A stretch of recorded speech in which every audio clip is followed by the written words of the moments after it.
ইনসাফ করেন। একজন বললাম, আমি বললাম না আমি ভোটের প্রার্থী না, একজনও যদি আল্লাহর বান্দা, একটি আল্লাহর বান্দাও যদি বুঝে, খোদার কসম আমার বলা সার্থক।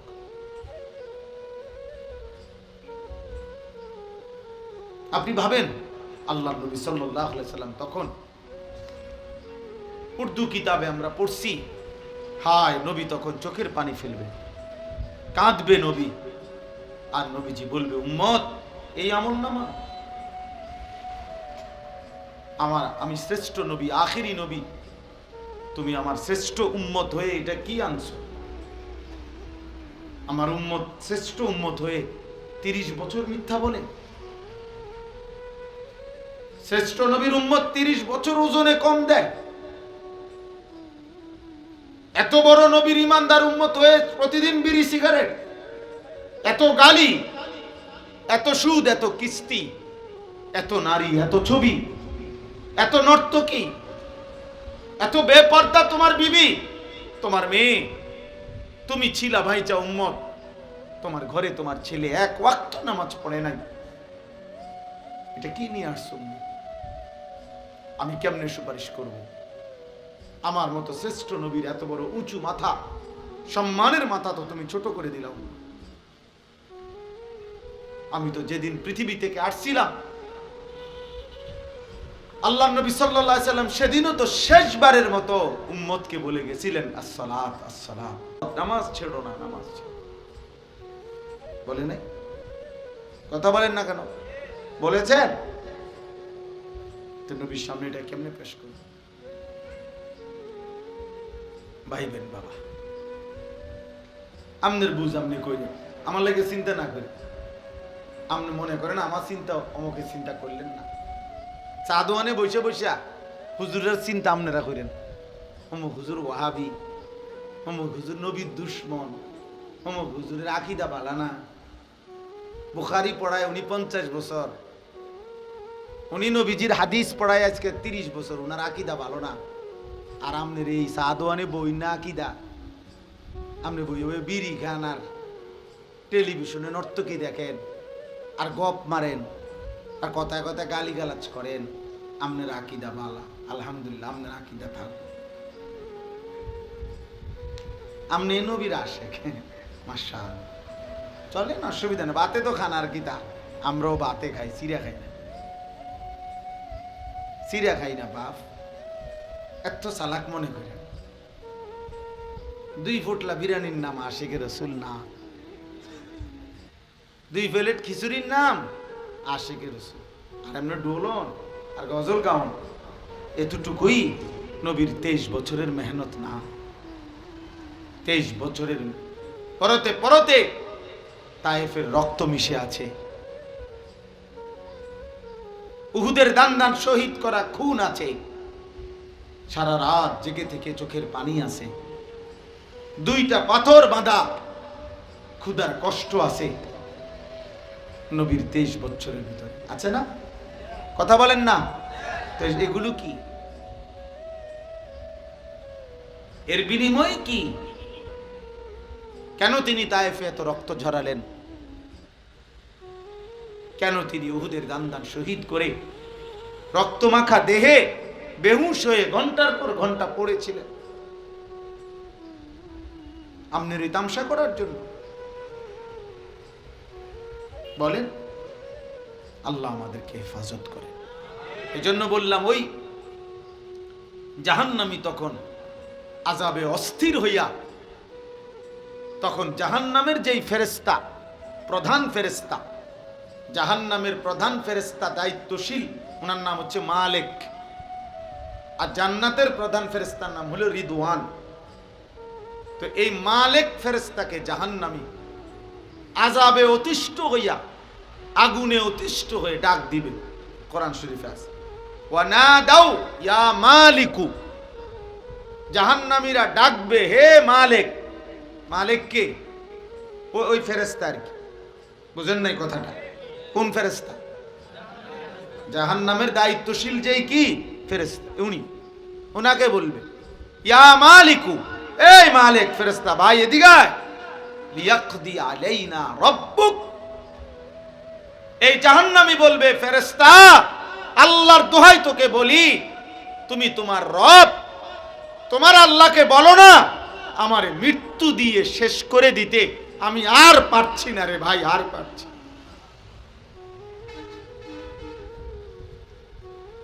জাহান্নামী আযাবের কারণে এইটা ভুলে যাবে যে এই রব যে তারও রব, তারও যে মালিক, এটাই হে ভুলে গেছে।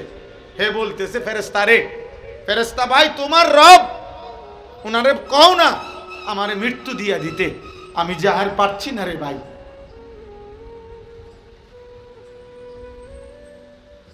কি মনে করছেন দোস্ত, আখিরাত মামুলি, জাহান্নামের আযাব খামখেয়ালি?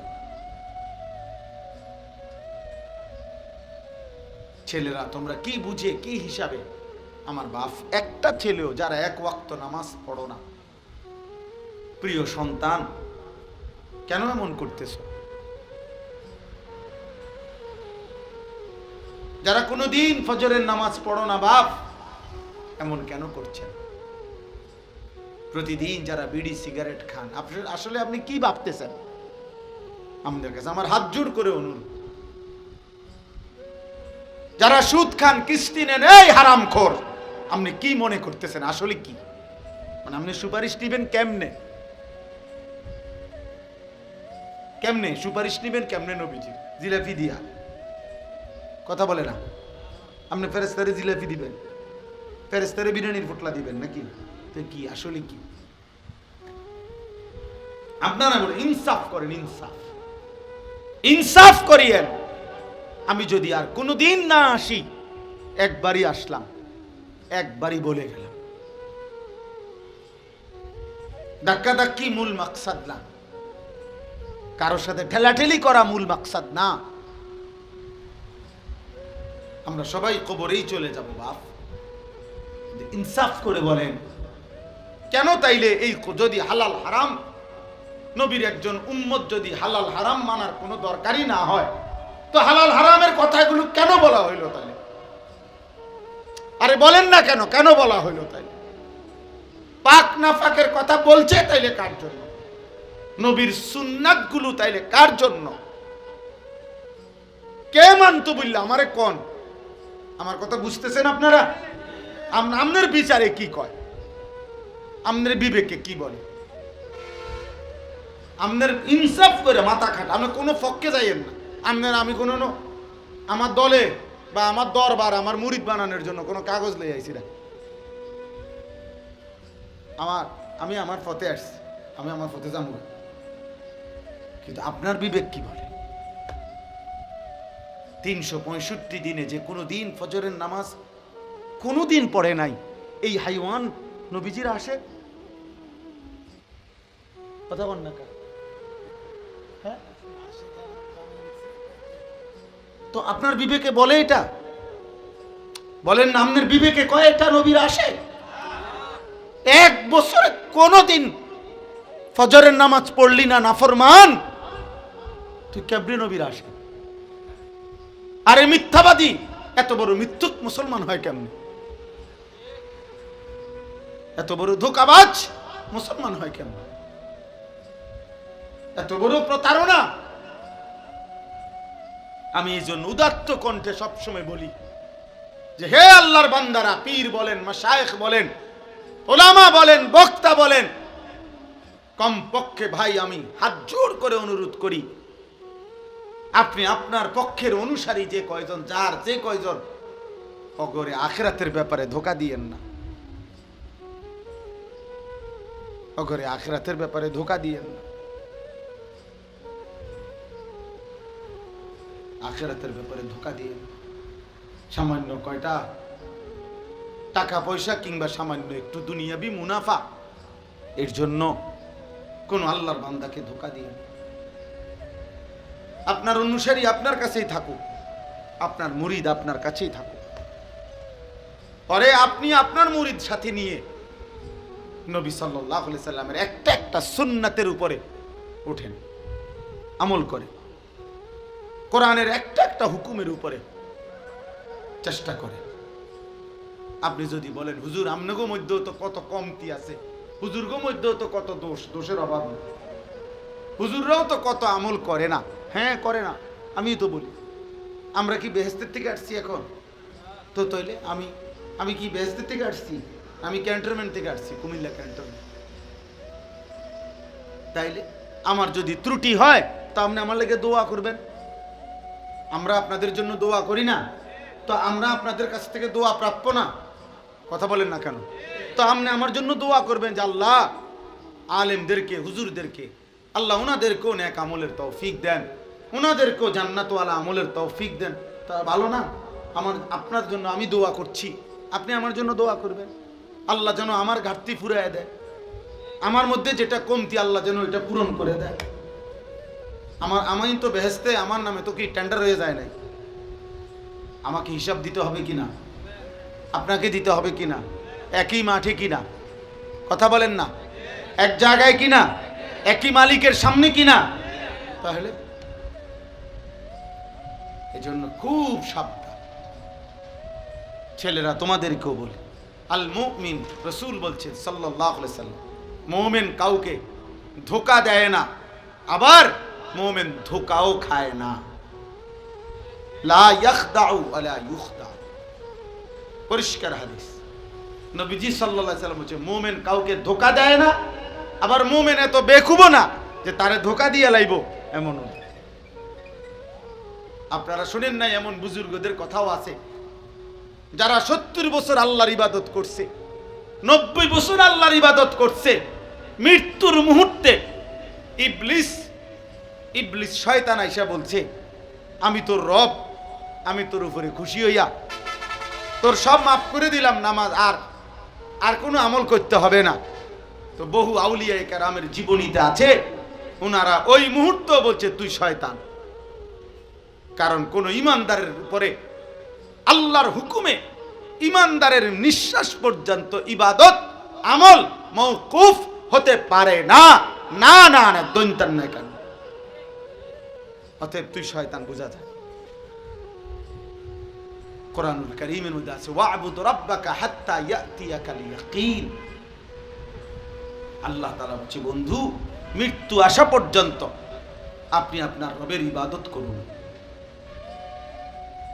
ফাস্তাকিম কামা উমিরতা, কোরআনুল কারীমে আছে। আমাদের নবীকে আল্লাহ বলছে বন্ধু, আপনাকে যে আদেশগুলো করা হয়েছে দ্বীন শরীয়তের নামে, আপনি দৃঢ়তার সাথে, মজবুতির সাথে অটল থাকেন, একটি বিধানও ছাড়বেন, এক সুতাও।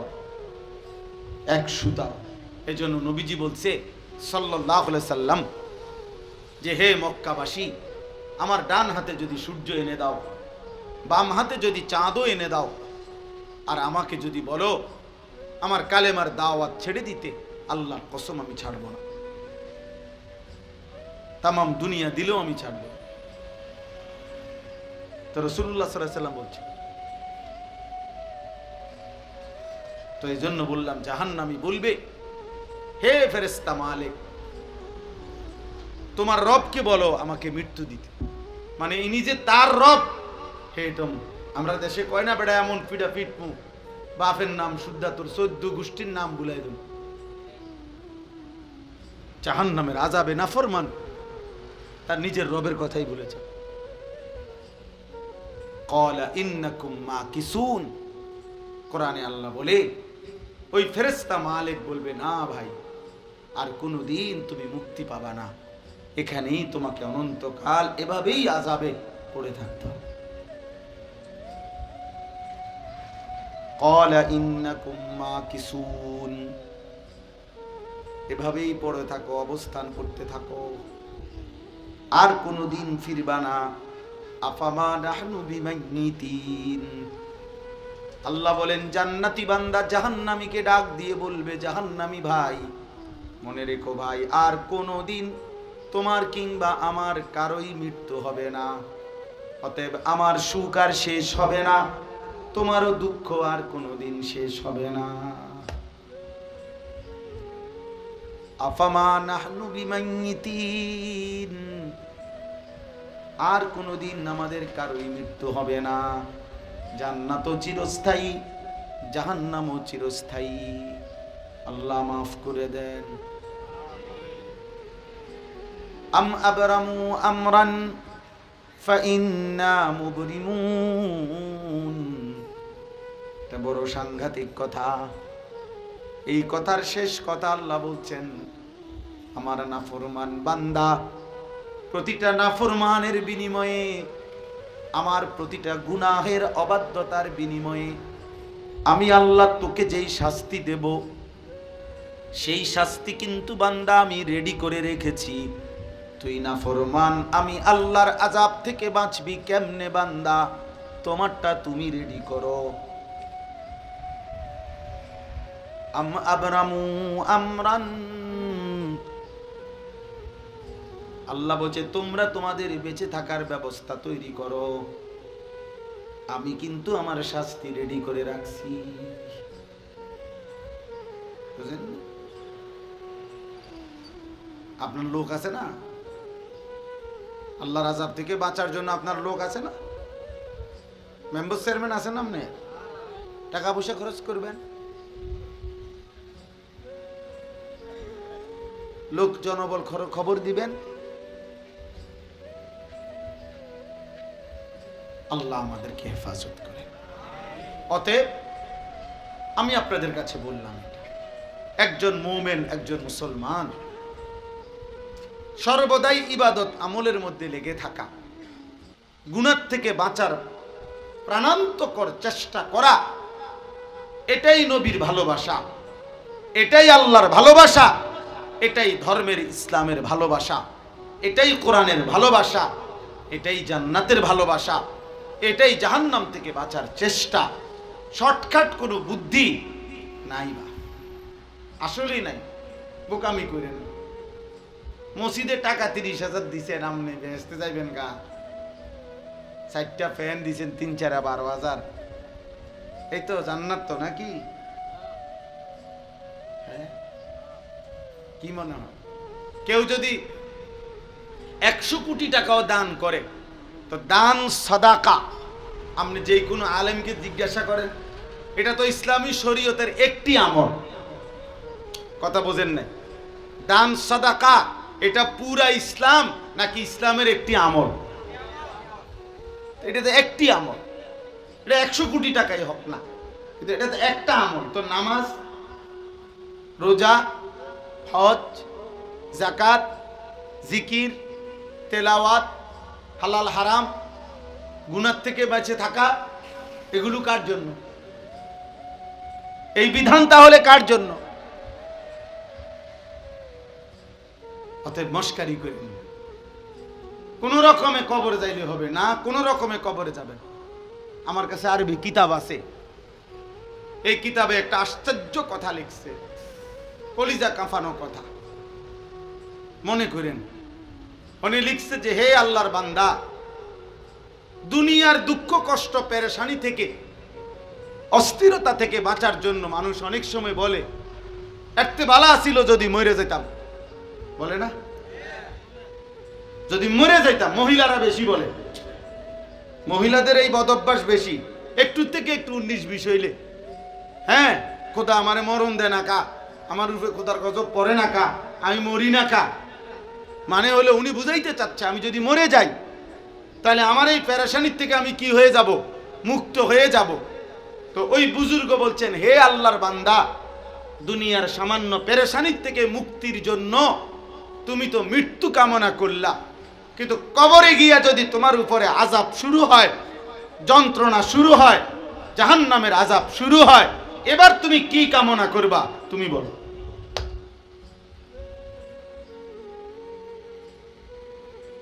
বুঝেন নাই কথা? এবার কি চাইবেন? এখন কি বলবেন? এখন কি বলবেন? এখন বলবেন যে এবার যদি দুনিয়া আবার আসতে পারতাম নাকি, আপনি বুঝিয়ে না আপ ডাউন করবেন। কবর থেকে আবার আসা যায় তো? আখিরাত থেকে আবার আসা যায় তো? তাহলে দুনিয়ার সামান্য পেরেশানি যদি এমন লাগে যে কথায় কথায় আমরা বলতেছি এতে মরে গেলে ভালো ছিল, তো কবরের আযাবের পেরেশানি কেমন হবে? জাহান্নামের পেরেশানি কেমন হবে। আল্লাহ আমাদেরকে হেফাজত করেন।